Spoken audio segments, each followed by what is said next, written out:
Selamat pagi untuk kita semua. Perkenalkan, nama saya Ermelinda Alfiani Ikun, NPM 21810004200030. Di sini saya akan membahas sedikit mengenai koperasi. Yang dibahas di sini menganalisis perkembangan koperasi di Indonesia. Yang saya ambil di sini adalah koperasi simpan pinjam. Hal-hal yang harus dianalisis dalam koperasi simpan pinjam sebagai berikut. Yang pertama, planning, yang kedua organizing, yang ketiga controlling, yang keempat actuating. Yang berikutnya, koperasi tersebut termasuk dalam koperasi tradisional atau koperasi modern. Yang keempat, legalitas koperasi simpan pinjam. Yang saya bahas pertama di sini adalah planning. Planning yaitu menetapkan suatu proses perumusan program dan anggaran yang dilakukan suatu koperasi dalam pelaksanaan strategis yang akan dilaksanakan. Pelaksanaan koperasi perlu diterapkan agar tujuan koperasi dapat tercapai secara efektif dan efisien. Dalam koperasi diperlukan analisis SWOT dalam pencapaian tujuan koperasi. Koperasi dibentuk dalam 3 tahapan. Yang pertama, tahap persiapan. Yang kedua, tahap rapat pembentukan koperasi. Yang ketiga, tahap pengesahan sebagai badan hukum.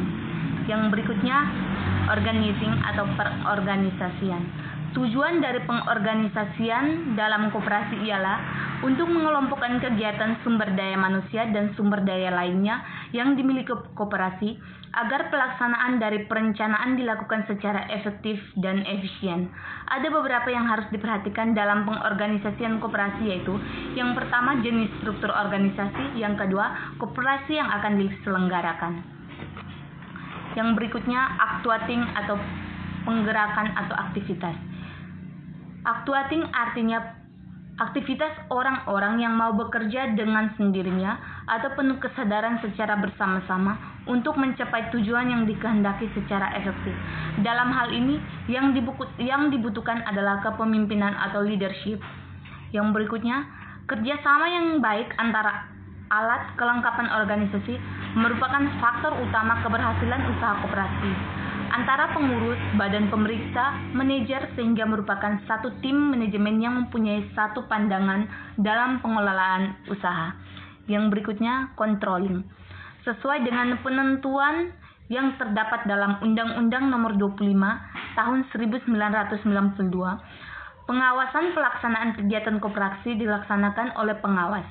Seorang pengawas diharapkan dapat mencegah dan mengurangi kemungkinan terjadinya penyelewengan wewenang.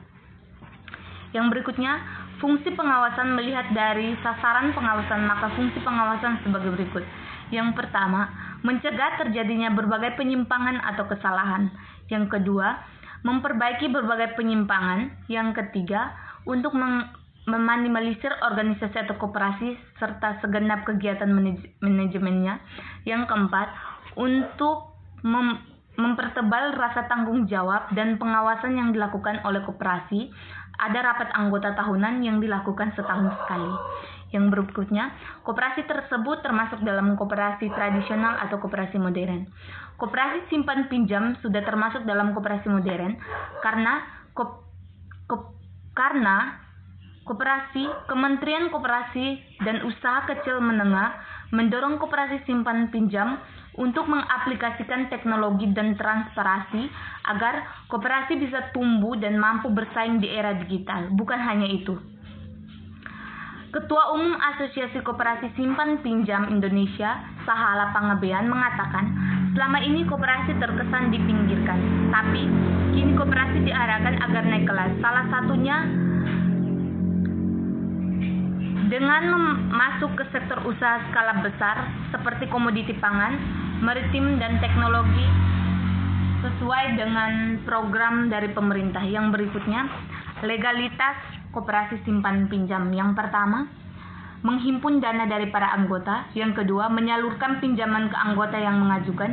Yang ketiga, menempatkan dana di koperasi sekunder. Bukan hanya itu saja, tapi koperasi simpan pinjam juga sudah dilindungi oleh Undang-Undang Dasar. Oke, baik. Sekian presentasi dari saya, mungkin ada salah kata, saya mohon maaf sebesar-besarnya.